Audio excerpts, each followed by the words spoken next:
하나님의 말씀은 말라기 1장 1절에서 5절까지 교도가 있습니다.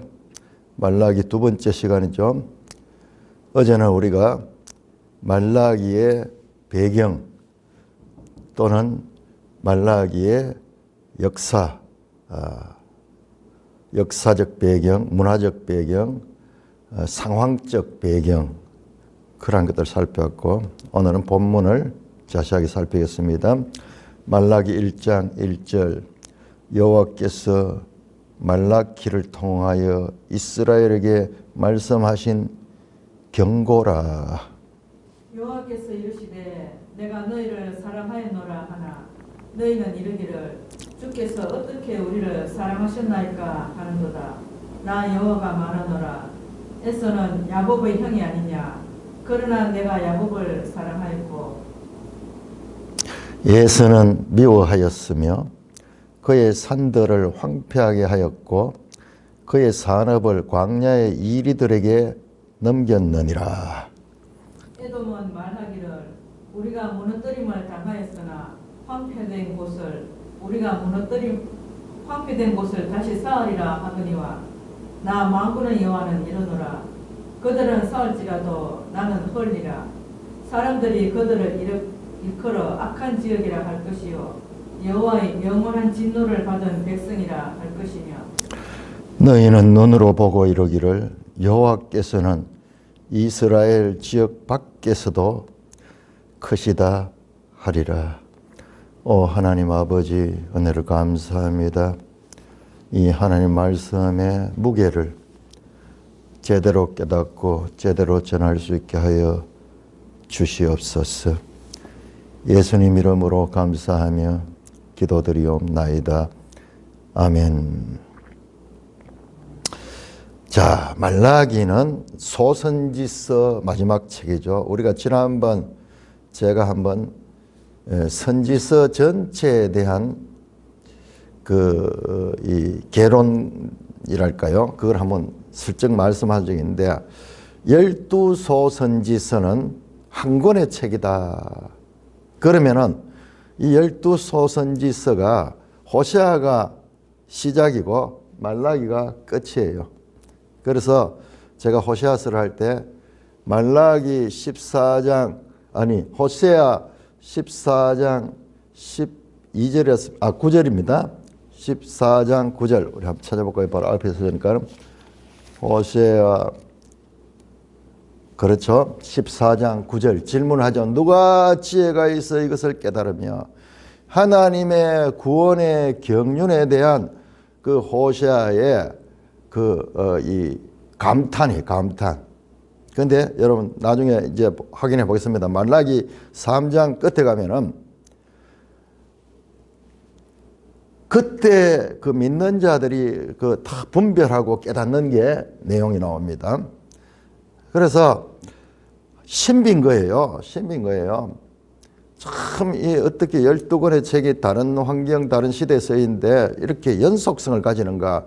또 어제 제가 설명할 때도 잠깐 말했지만은 아니 이 구약의 마지막 책인 이 말라기와 신약의 이 복음서의 첫 번째로 쓰여진 마가복음과의 이런 연결고리가 되잖아요.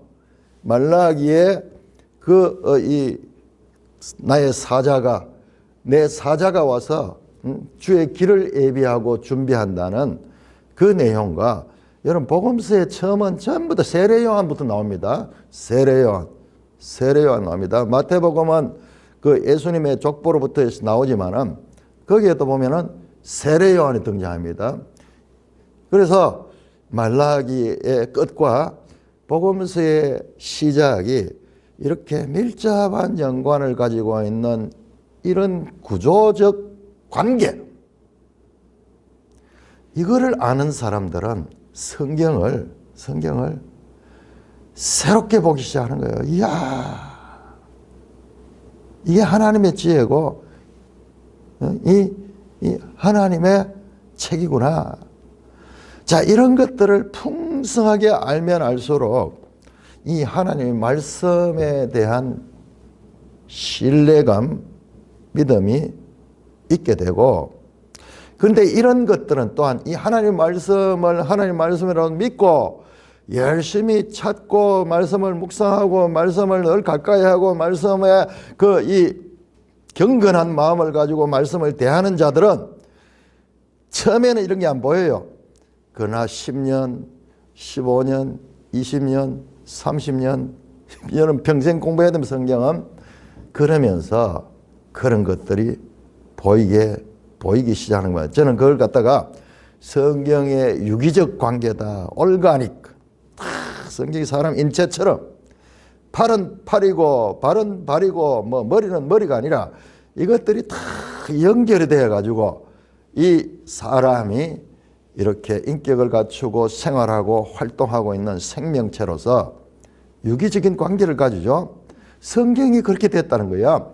하나님의 창조하시는 그와 같은 방법, 이 피조물들을 보면 하나님의 지혜가 보이잖아요. 사람도 모르잖아요. 자기가 지금 그 속에 살고 있으면서 자기가 어떤 메커니즘에서 어떤 유기적인 관계에서 존재하는지 모르고 있잖아요.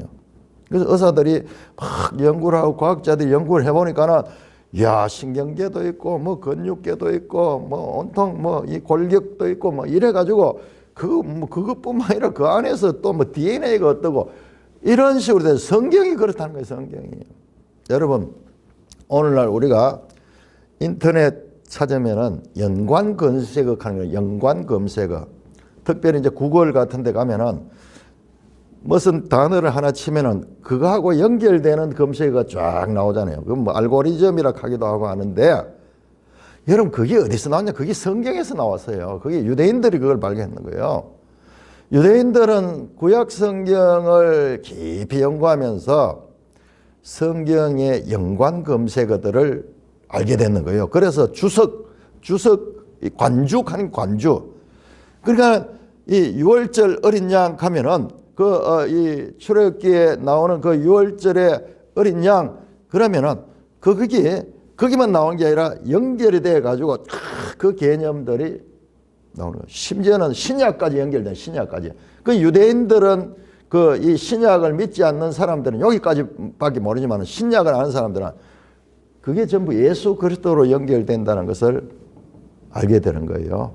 그래서 이런 성경의 유기적인 관계, 그런 것들을 알 적에 우리가 하나님의 말씀을 믿는다 하지만은 사실상 내가 믿지만 그 믿음이 흔들리는 거예요. 왜? 이 말씀이 과연 하나님의 지혜로 기록되는 하나님의 말씀인가라는 그런 아무리 딴 사람이 그래도 내가 확인하지 못해서니까는 그게 믿음이 힘있게 삶 가운데서 증명되지를 못하는 경우가 많습니다. 그러나 하나님의 사람들은요, 이 말씀을 하나님의 말씀으로 믿고 계속 그렇게 알아가면은 하나님이 단순한 미래에 대한 예언 그런 정도가 아니라 하나님의 구원의 계획, 그걸 통해서 하나님이 누구신가도 알게 되고, 그렇게 하면서 일생 피조물 유한하고 지극히 연약한 인생이 창조주시며 영원하시며 절대적 하나님과 연결이 되어서 그 하나님의 지혜를 엿볼 수 있는 이런 특권을 누리게 된다는 말씀입니다. 자, 말라기. 그래서 제가 말씀드렸듯이 말라기 소선지서를 자세히 보면은 그 선지자가 활동한 연도가 나타나는 선지서. 예를 들면은 호세아 같으면은 이 북이스라엘의 여로보암 왕 시대에 이 호세아에게 임한 여호와의 말씀이라. 아모스도 마찬가지죠. 아모스도 연도가 나왔죠.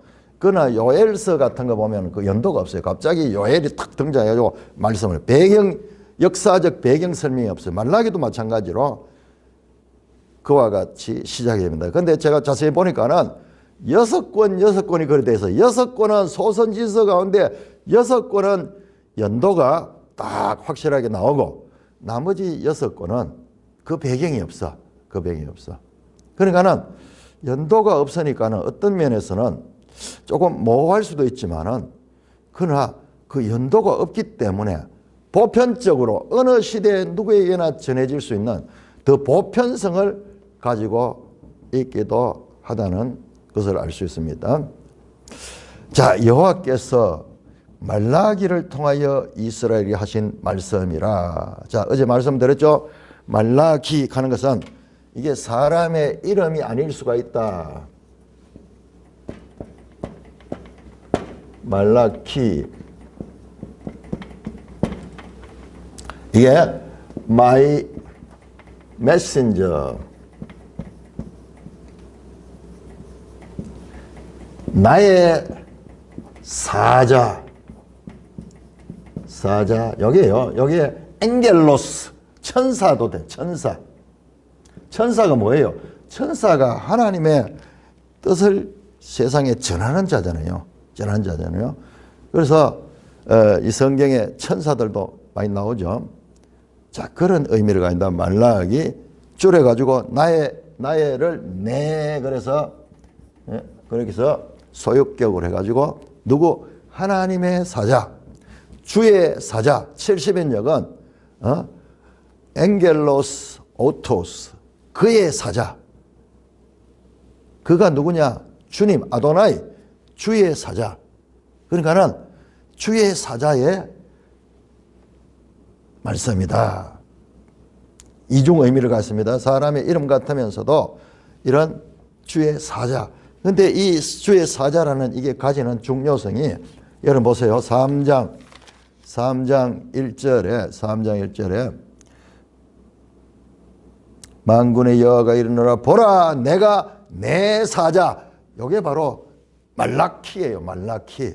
내 사자는 누구예요? 궁극적으로 보면은 엘리야 같은 역할을 하는 자고, 그는 세례 요한이요.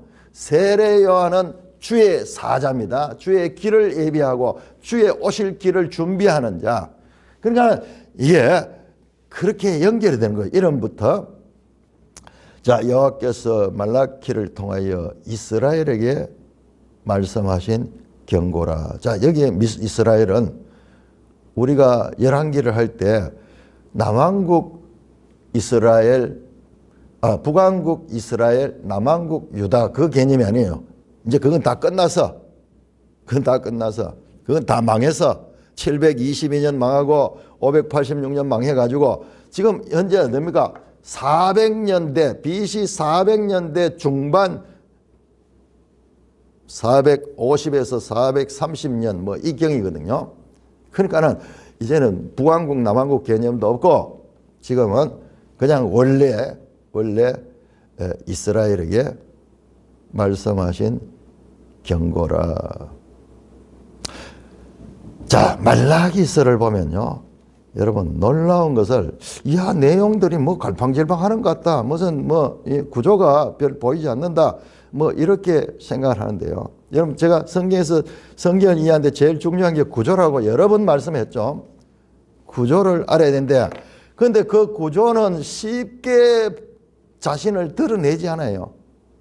이 말씀을 금을 찾듯이 은을 찾듯이 감추인 보화를 찾듯이 찾는 자에게 조금씩 보이는데, 그런데 그런 것을 앞선 믿음의 선배들이 정리한 걸 보면은 그걸 찾던 사람은 너무 귀하게 생각하고, 이제 우리 앞선 믿음의 사람들이 하나님의 성령의 영감을 받아서 깨달았던 그 위에 우리도 그 찾던 사람들이 그걸 만나게 되면은 우리는 더 넓게 볼 수 있는 거예요. 그래서 우리는 누구냐 그러면은 거인의 어깨에서 성경을 보는 사람이에요. 무슨 말이냐? 그냥 성경은 우리한테 이 시대에 뚝딱 주어져 가지고 우리에게 하는 신간서적이 아니야. 이 책은 수천 년 전에, 말라기 같으면 지금으로부터 2400년, 2500년 전에 쓰여진 책이라는 거예요. 그러면은 이 책을 어떻게 했어요? 우리 앞선 사람들도 읽고 그렇게 해서 우리까지 전해왔는 거야. 그런데 우리 앞선 사람들 가운데 이 말씀을 깨닫고 이랬던 분들이 이 기록을 남겨가지고 이 책에 대한 자신의 깨달음들을 썼는 것. 그게 시간이 지나면요, 제대로 되고 가치 있는 깨달음 같으면 계속 이어집니다. 그러나 시간이 지나면서 잘못된 해석, 부족한 해석, 그리고 이 어그러진 해석, 이런 것들은요, 시간이 지나면 다 없어져요. 다 진리가 아닌 것은 시간이 지나면은 다 중간에 한때 대단히 번쩍 뜨면서 그 센세이션을 일으켰더라도 시간이 지나면 아무것도 아닌 사람들이 많잖아요. 아무것도 아닌 일도 많잖아요. 성경 마찬가지예요. 성경만큼 역사적 검증을 받아가지고 그렇게 바른 해석들이 이 연결되는 책이 없는 거예요. 세상에 어디에도 없는 거예요. 한 나라뿐만 아니라 주로 이제 구약 성경은 그 유대인들이 중심으로 돼서 연구를 했겠죠. 그런데 신약 시대 오면은요, 온 땅이 저 유럽의 모든 사람들, 그 위대한 성경 해석자들, 그런 사람들을 거쳐가지고 우리한테 왔는데, 그래서 우리는 그 거인들이 이룩해 놓은 깨달음, 그 어깨 위에서 우리가 지금 현재 성경을 보는 거예요. 누가 뭐래도 나는 그런 거 없다, 그냥 성경 내가 본다 이러지만요, 우리도 모르는 사이에 설교를 통해서나 글을 통해서나 그런 앞선 사람들의 깨달음을 우리가 그 위에서 성경을 보는 겁니다. 자, 그래서 여호와께서 이르시되, 그래서 이 말라기를 세 가지 구조를 제가 처음 말씀드린다. 구조를, 자, 우리 매일 성경에 이 구조를 정리하는 게 있어요. 첫째로, 자, 1장 1절에서 2장 9절까지 요거를 딱 자세히 보면요, 1장 1절에서 2장 9절까지는 제사장들에 대한 말씀이에요. 자, 특별히 보세요. 1장 6절 보세요. 내 이름을 멸시하는 제사장들아, 그러면서 그 나오는 내용들이 제사를 바르게 드리지 않고 있는 그런, 그래서 2장 1절도 보세요. 너희 제사장들아, 그러면서 제사장들에 대한 하나님의 말씀, 제사장들의 죄를 덜쳐내는 말씀. 그 다음에 2장 10절부터 3장 15절까지는 이제 그 제사장들의 바른 가르침을 받지 못한 그 백성들, 죄악된 백성들에 대한 주제가 이어지고요. 그리고 3장 16절부터는 완전히 어조가 바뀝니다. 그때 여호와를 경외하는 자들이 피차에 말하면서, 이때는 이제 신실한 그 가운데서 패역한 제사장들, 패역한 백성들 가운데서도 남은 자들인 게 신실한 소수의 남은 자들이 나오는데, 여러분 이 구조는 똑같죠? 호세아도 끝에 가서 소망과 회복과 구원의 메시지가 나왔죠. 아모스도 마찬가지였죠.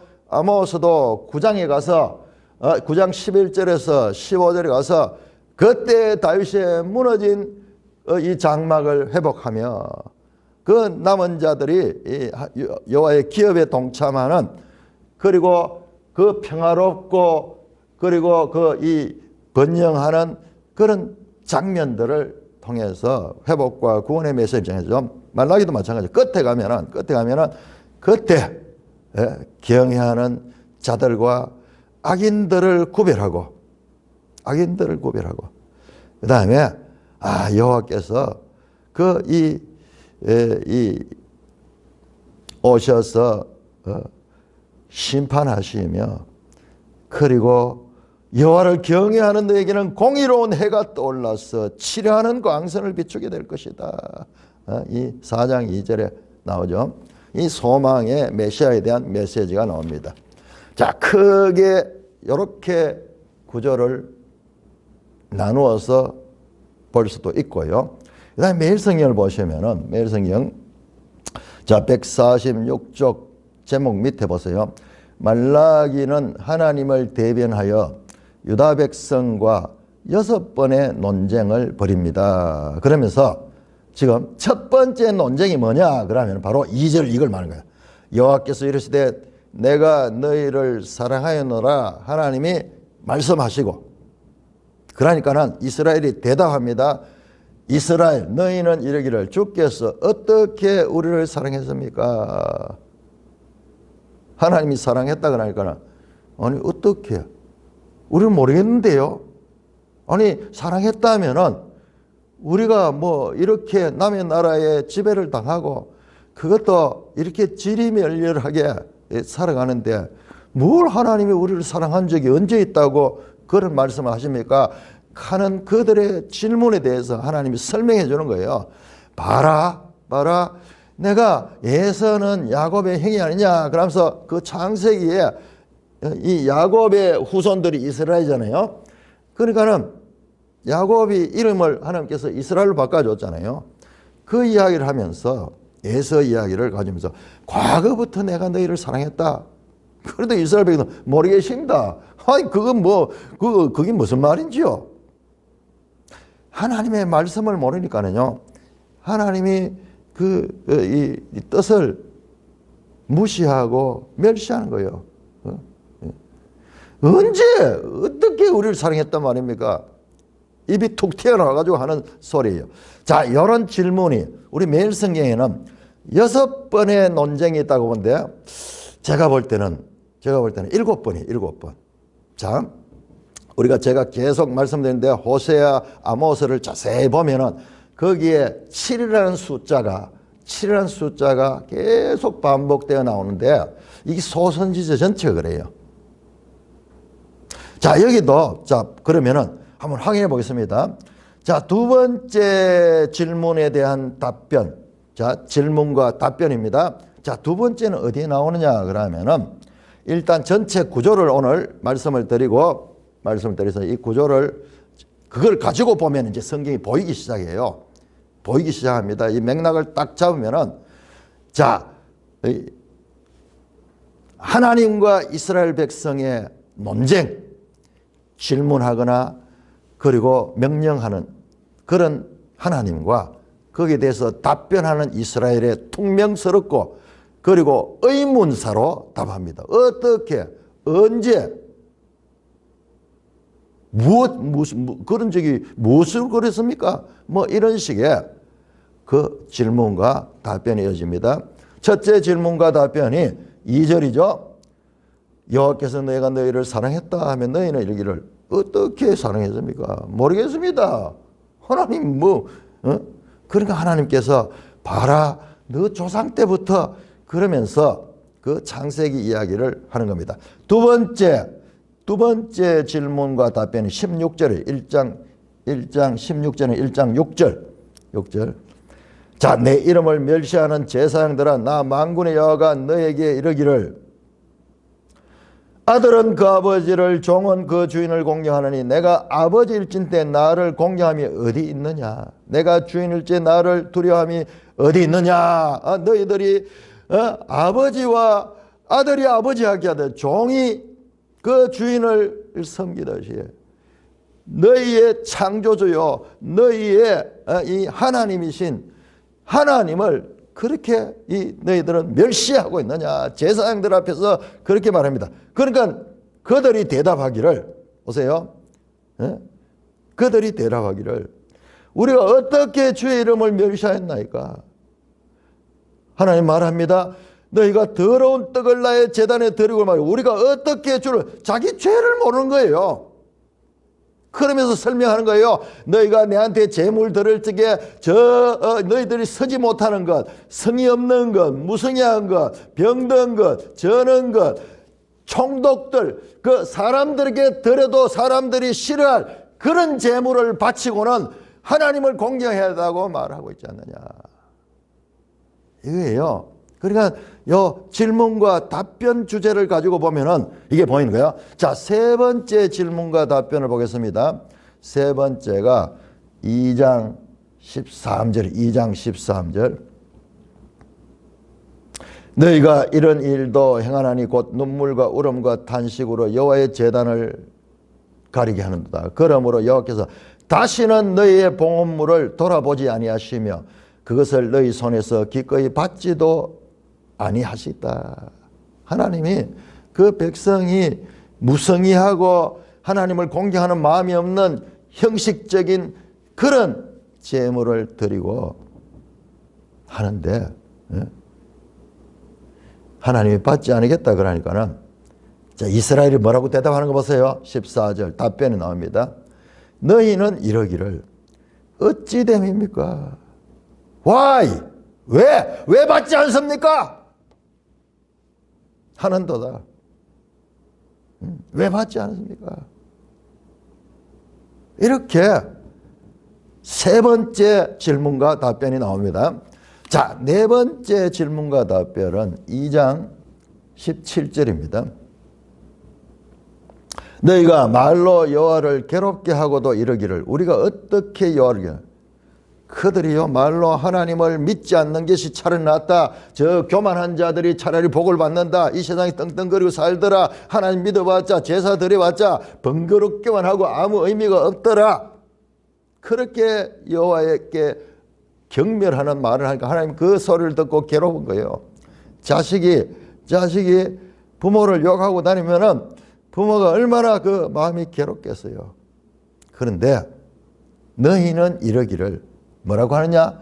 우리가 어떻게 여호와를 괴롭게 드렸습니까? How? 우리 그런 적 없는데요. 자기 죄를 모르는 거예요. 그러니까는 설명해 주는 거예요. 너희가 나를 괴롭힌 그 방법을 내가 가르쳐 줄게. 이는 너희가 말하기를 모든 악을 행하는 자는 여호와의 눈에 좋게 보이며 그에게서 기쁨이 된다 하며 말하기를 정의의 하나님이 어디 계시냐? 하나님이 의로운 하나님이 어디 있으며 하나님은 오히려 악을 행하는 자를 기뻐한다. 이런 식으로 말하면서도 하나님을 괴롭게 한 적이 없다는 거야. 자기 죄를 모르는 거예요. 자, 이것이 네 번째 질문과 답변이고 다섯 번째 질문과 답변은 3장 7절입니다. 3장 7절.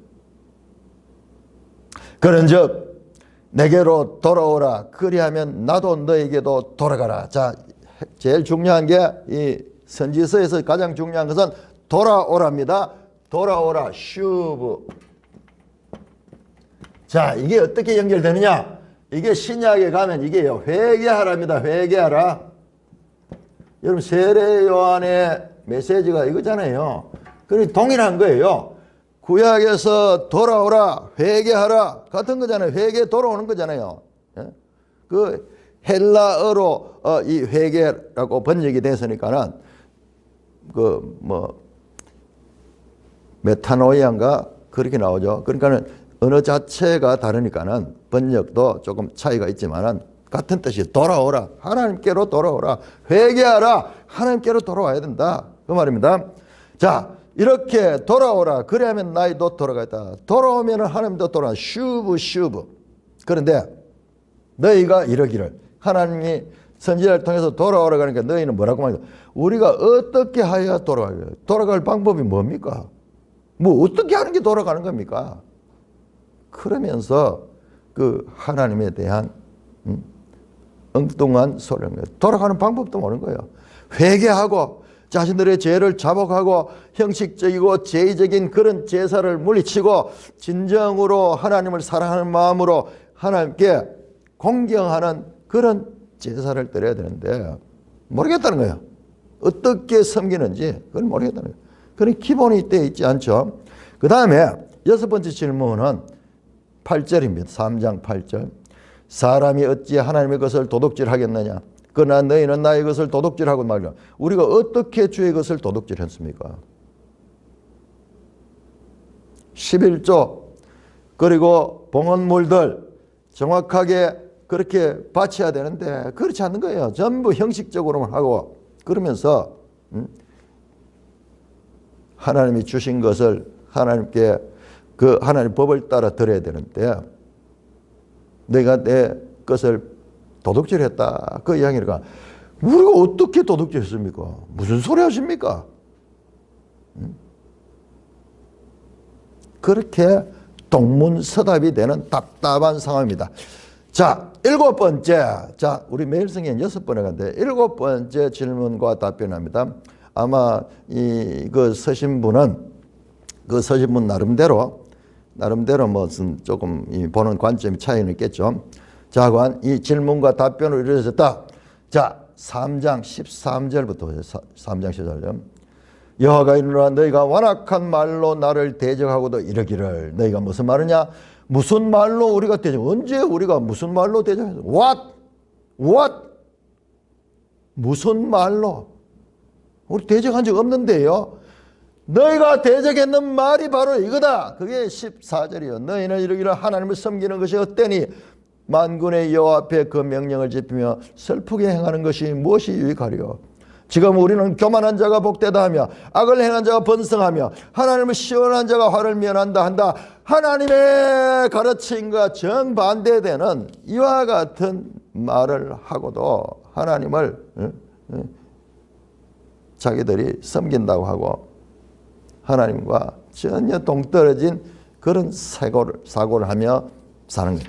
자, 이렇게 이 말라하기는 그냥 마구 되는 것 같지만은 이런 질문과 답변의 형식을 가지고 그렇게 이 내용이 전개되고 있다는 것을 알아야 됩니다. 자, 다시 본문으로 돌아옵니다. 1장 2절. 여호와께서 첫 번째 질문이죠. 내가 너희를 사랑하였노라 하니 너희가 이르기를 주께서 어떻게 우리를 사랑하였느냐. 아니, 사랑 뭐 언제 사랑했습니까? 그러니까 하나님께서 나 여호와가 말하노라 에서는 야곱의 형이 아니냐. 그러나 내가 야곱을 사랑하고 에서를 미워했다.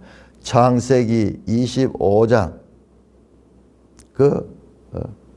이 이삭과 리브가죠.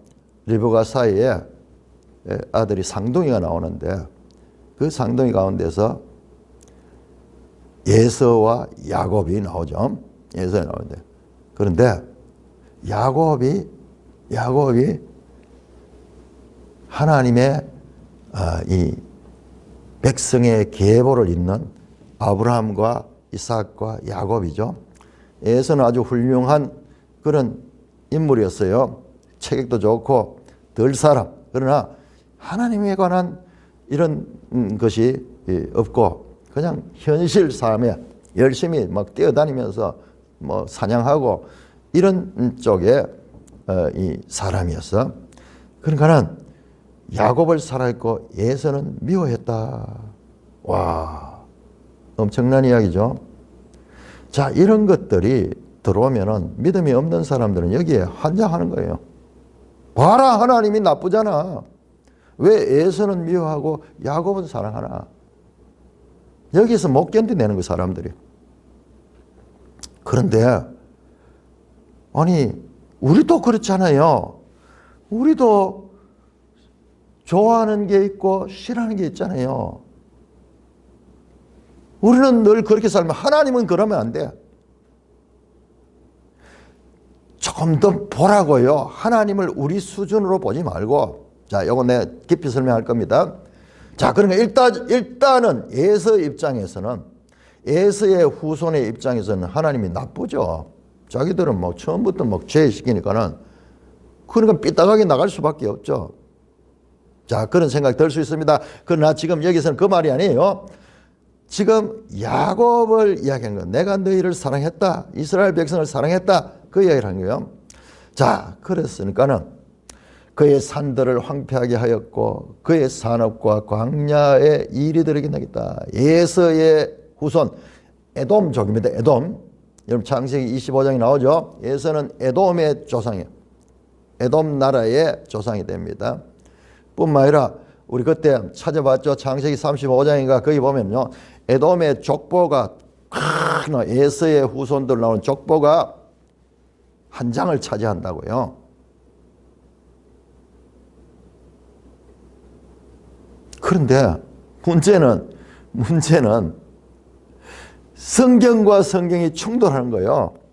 그것도 멀리 있는 성경이 아니라 우리가 바로 앞에서 공부했던 아모스와 지금 말라기 말씀이 충돌하고 있는 거죠. 자, 볼까요?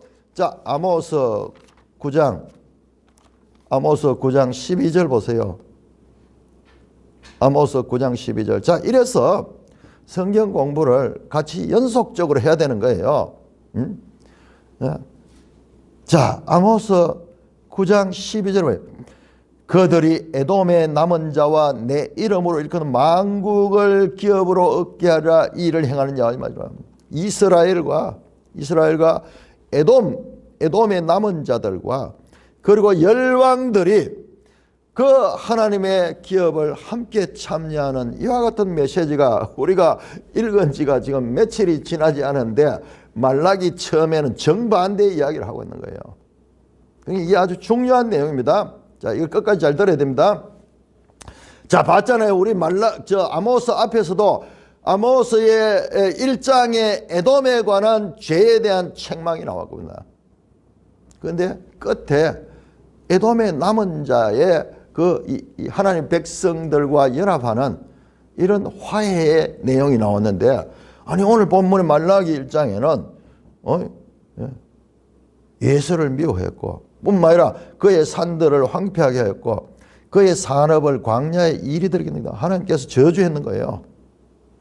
에돔은 말하기를 4절입니다. 우리가 무너뜨림을 당하였으나 황폐한 곳을 다시 쌓으리라 하가. 그 에돔이 하나님이 이렇게 징계를 해도 다시 막 결의를 까띄워 다시 나라를 세우고 그렇게 재건하는 거예요. 그러면 하나님 어떻게 나 만군의 여호와 그들이 사을지라도 나는 헐리라 따라다니면서 망하게 할 것이라는 거예요.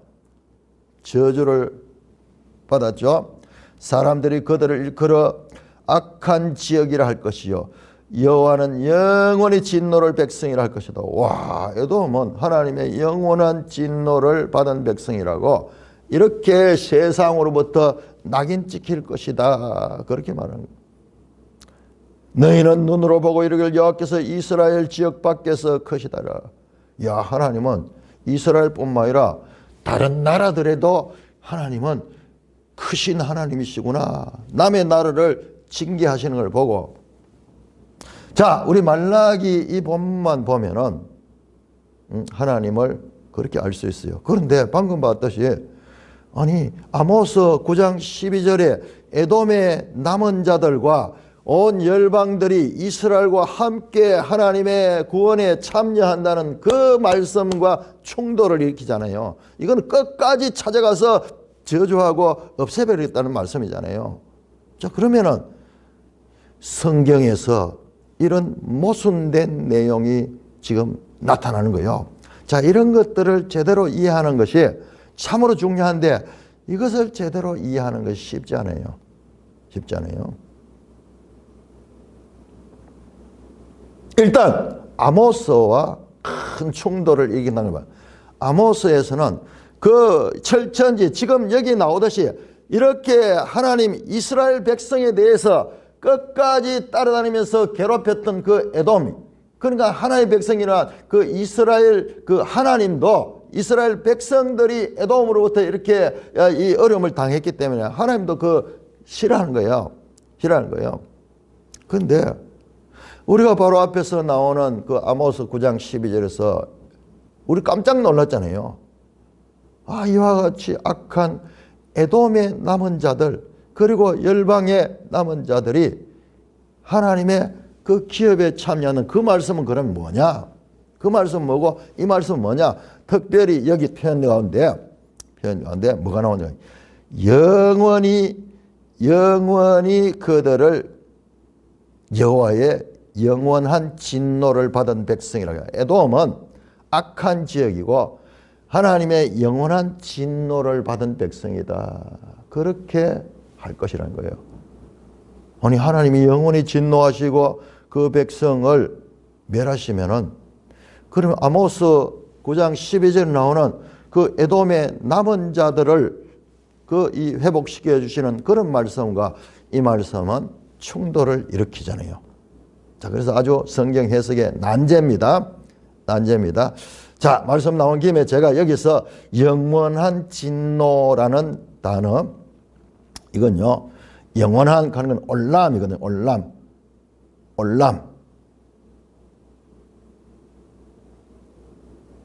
올람 하는 말은 성경에 많이 나온다. 영원하다 하는 말인데, 그런데 이 말씀이 가지고 있는 구약 성경의 용례를 자세히 보면요, 이게 영원하다 하는 말은 변치 않고 영원하다 그런 뜻이잖아요. 그런데 이게 한계를 가지고 있어요. 자, 이것이 그리스도 안에서 그리스도가 오면은요, 변합니다.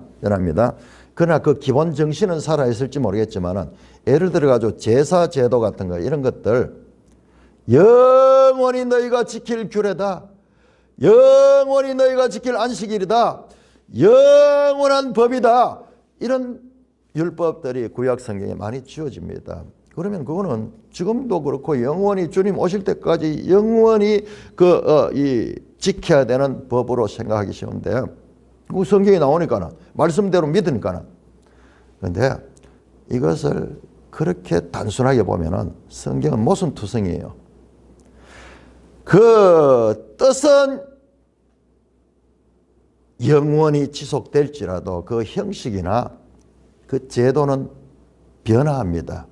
특별히 그리스도 안에서 앞에서 나왔던 아모스 9장 11절 12절의 이런 메시지들은 이게 그리스도 안에서, 신약 새 언약 안에서 성취될 것을 지금 미리 내다보는 그와 같은 소망과 구원입니다. 그러니까 구약 선지서들은요, 다 그리스도를 향하고 있는 그리스도까지. 그러면 그리스도가 오셔서 예를 들어 유월절 제도 같은 거, 유월절 이 제사 같은 거, 지금도요, 하나님의 교회인가 거기에는 유월절을 지켜야 된다. 바로 성경에 영원히 지킬 규례잖아. 그러면서 이제 말씀을 가지고 그런 식으로 이야기하는 거야. 안식교 같은 데도 안식일을 영원히 지킬 안식일이다. 이게 어디 성경에서 이런 안식일이 주일로 바뀌고 이런 내용이 어디 있느냐. 그거 전부 천주교에서 만들어낸 거다. 이런 식으로 성경을 가지고 말씀으로 이야기를 하는데요. 자, 여호와의 영원한이라는 이 표현이 이게 그런 의미를, 문자적으로 영원하다라는 뜻이 아니에요. 하나님은 그런 백성이 없어요. 영원히 미워하고 영원히 싫어하는 백성이 없습니다. 자, 그걸 어떻게 알 수 있느냐? 자, 로마서 9장으로 갑니다. 자, 로마서 9장. 참 구약 성경, 특별히 이 선지서를 공부하면서요, 계속 나온 게 로마서 9장 10장 11절이에요. 9장 10장 11절. 그만큼요, 로마서 9장 10장 11절이 뭐예요? 이게 유대인과 이방인의 구원에 관한 하나님의 경륜을 말하잖아요. 하나님이 이 세상을, 모든 만국을 구원하시는데, 그 구원하시는 그와 같은 하나님의 계획, 하나님의 경륜, 이게 나와 있거든요. 근데 여기에서 바로 이 말씀을 인용합니다. 자, 9장 12절, 9장 13절. 기록된 바, 내가 야곱은 사랑하고 에서는 미웠다는 거예요. 지금 바로 이거예요. 말라기 1장 2절 말씀을 인용해서 말해요. 기록된 바, 말라기서에 기록된 것처럼. 그런. 자, 그렇습니다. 하나님이 누구를 사랑하고 누구를 선택하고 누구를 유기한다 하네. 버리는 건, 미워하고 이런 것은, 그럼 우리가 어찌할 수 없어. 우리도 하고 많은 사람들 가운데 모든 사람을 다 사랑하지는 못해. 그래서 우리가 결혼을 해도 한 사람하고 하고 이런 한계가 있어요. 우리는 알 수 없지만은 하나님이 주권적으로 내가 야곱은 사랑하고 에서는 미워했다처럼 그 이야기를 하는 거예요. 자, 그러면서 자, 이 끝까지 잘 봐야 됩니다. 이 9장이 우리가 생각하는 거 달라요. 자, 하나님이 주권적으로 사랑한 거, 이건 전부 다 하나님 주권이다. 그러면서 무슨 이야기냐면 토기장 이야기예요. 토기장이 글을 만드는데 그 토기장이가 어떤 그릇은 자기 마음에 따라 가지고 귀하게 설 그릇도 만들고, 그 다음에 어떤 그릇은 뭐 천하게 설 그릇도 만들고, 이 모든 것들은 토기장이, 즉 주인, 창조주의 의지를 따라서 그 창조주의 뜻을 따라서 되는 건데, 그 창조주 뜻은 무조건 맞는 거예요. 피조물들이 왜 나는 이렇게 만들었습니까? 나는 저렇게 만들어. 이렇게 이 참여할 창조주의 뜻을 제한할 그런 자격조차 될 수 없는 거예요. 그래서 그 이야기를 한 거잖아요. 19절에서 24절까지 토기장이 하면 그릇이 말이지. 그릇이 그 토기장이가 마음대로 만드는데 거기에 대해서 이야기할 수 없다는 이야기를 한 거예요. 자, 여기까지는 그 말이 맞아요. 여기까지는 그 하나님의 절대 주권은 택할 자를 택하고 버릴 자를 버리는 것이 절대 주권이다. 맞습니다. 여기까지는. 야, 그러니까는 택함을 받지 못한 자들의 입장에는 하나님이 너무 원망스럽죠. 하나님이 나쁘잖아요. 왜? 주권자가 선택적 예정을 따라서 하기 때문에 구원받을 놈은 이미 다 구원을 받았고 하나님 만들어 놓고, 나머지는 구원을 받지 못하니까는, 구원받지 못한 사람은 하나님이 원망스럽고 하나님이 나쁘죠. 자, 그런데 이야기의 전개는 그렇지 않습니다. 24절에 가시면, 이 4절은 갑자기 이 그릇 비유를 하고, 이 그릇은 우리를 가리킨다. 우리를 가리킨데, 우리가 누구냐? 유대인뿐만 아니라 이방인 중에도 부른 자다. 난데없이 이야기를. 지금까지 전부 유대인 이야기를 했잖아요. 그런데 갑자기 이 그릇 비유하면서 유대인 중에서 뿐만 아니라 이방인 중에서도 부른 자다. 그러면서 보세요. 25절에 호세아의 글을 인용하는 거예요. 호세아의 글에 이르기를. 호세아서, 내가 그렇게 많이 했던 그 호세아서, 내 백성 암미, 내 백성이 아닌 자. 자, 이거 제대로 봐야 됩니다.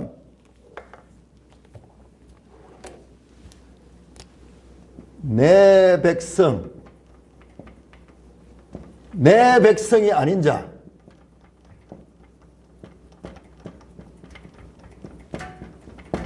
로 암미, 암미, 내 백성. 그 다음에 긍휼을 받은 자, 긍휼, 루하마. 긍휼을 받지 못한 자,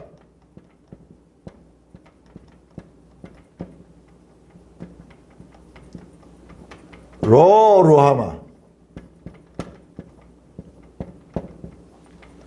자, 여러분, 호세아서에서 내 백성이 아닌 자가 누구였습니까? 긍휼을 받지 못한 자가 누구였습니까? 이게 이스라엘이었어요. 이스라엘.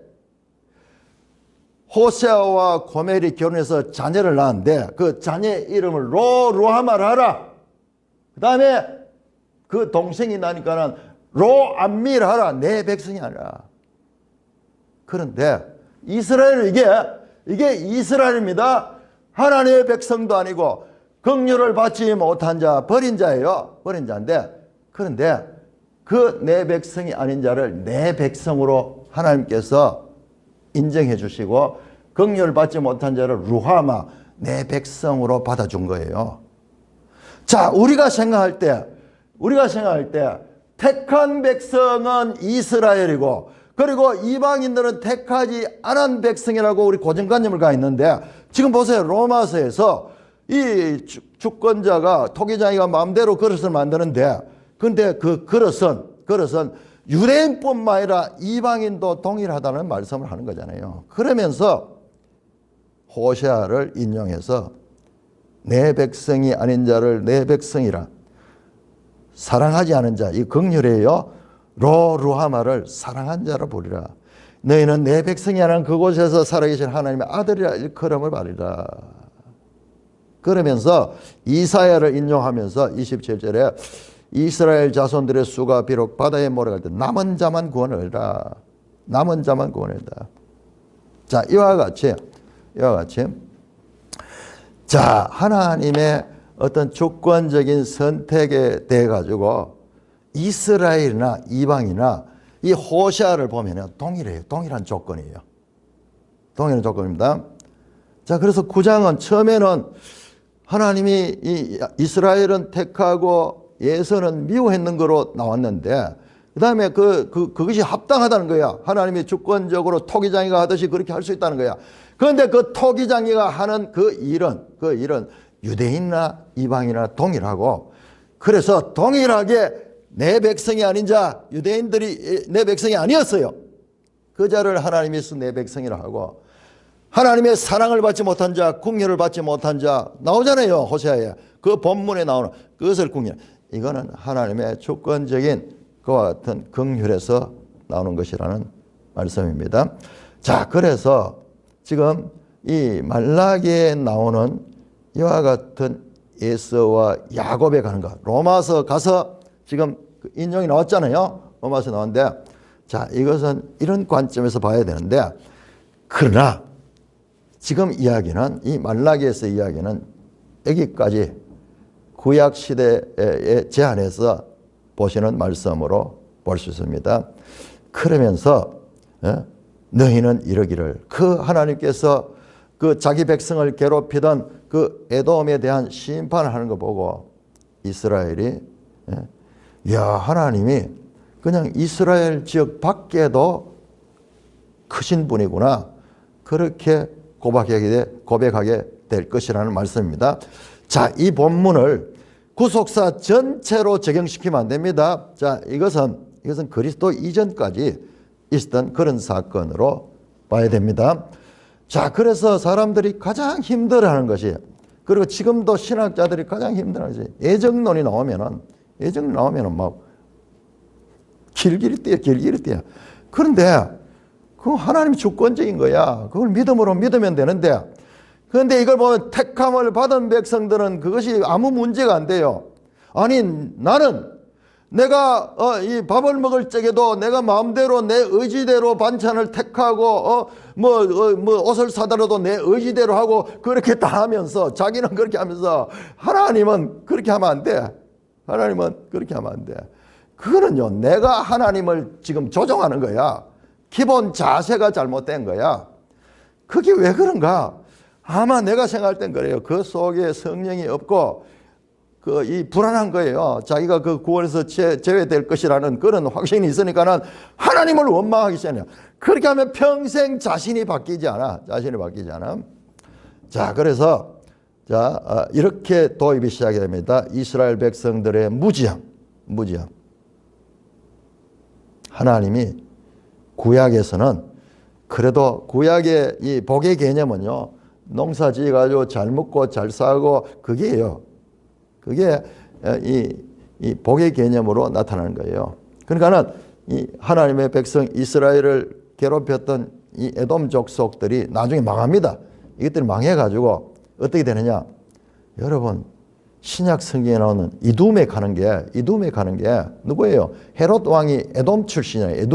이두메 출신. 그게 에돔이에요. 에돔입니다. 위치도 이 땅에서 옮겨가지고 그 나바테아 공화국이 그걸 잡고 그러는데, 자간 이스라엘 이 남쪽에 거기 자리 잡으면서 그렇게 됩니다. 자, 요거는 그런 구약적인 그런 상황에서의 그 관계입니다. 자, 두 번째 질문입니다. 두 번째 질문. 이 6절입니다. 내 이름을 멸시하는 제사장들아, 나 만군의 여호와가 너에게 이르기를, 아들은 그 아버지를, 종은 그 주인을 공경하나니, 내가 아버지일진데 나를 공경함이 어디 있느냐? 내가 주인일지에 나를 두려워함이 어디 있느냐? 이 세상의 원리가 아들이 아버지를, 종이 주인을 공경하는데, 내 백성 이스라엘은 사람이 아버지에게 하듯이도 하지 않고, 종이 주인에게도 하지 않고, 하듯이 하지도 않고, 나를 무시하고 멸시한다. 내 이름을 멸시하는 제사장들아. 첫 번째로, 제사장들의 잘못은 나중에는 그 백성들의 잘못으로 이어지게 되는 거죠. 제사장들이 지도자고 가르쳐야 되는데 제대로 못 가르치기 때문에 그런 일이 나죠. 너희는 이러기를, 제사장들이 말하기를 우리가 어떻게 주의 이름을 멸시하였나이까 하는도다. 아니, 우리 하나님 잘 섬겼는데요. 하나님 멸시한 적 없는데요. 하나님 공경했는데요. 자신들의 죄를, 자신들의 기만 속에 자기들도 기만에 빠져 있는 거예요. 거짓말을 많이 하면요, 자기도 자기 거짓에 자기도 속아 넘어가는 거예요. 우리가 주의 이름을 어떻게, how? 멸시한 적 없습니다. 설명해 줍니다. 너희가 어떻게 멸시했는가? 너희가 더러운 떡을 내 제단에 드리고도 이르게 너희가 어떻게 주를 더럽게 하는가? 제단에 떡을 드린데도 더러운 떡, 이건요 꼭 실제로 떡 자체가 이 하나님의 법에 의해서 바치는 그런 것이 아니라 무슨 잘못된 썩은 것이라든지 이런 것 될 수 있어 더러운 떡이라고 볼 수 있죠. 그거와 달리요.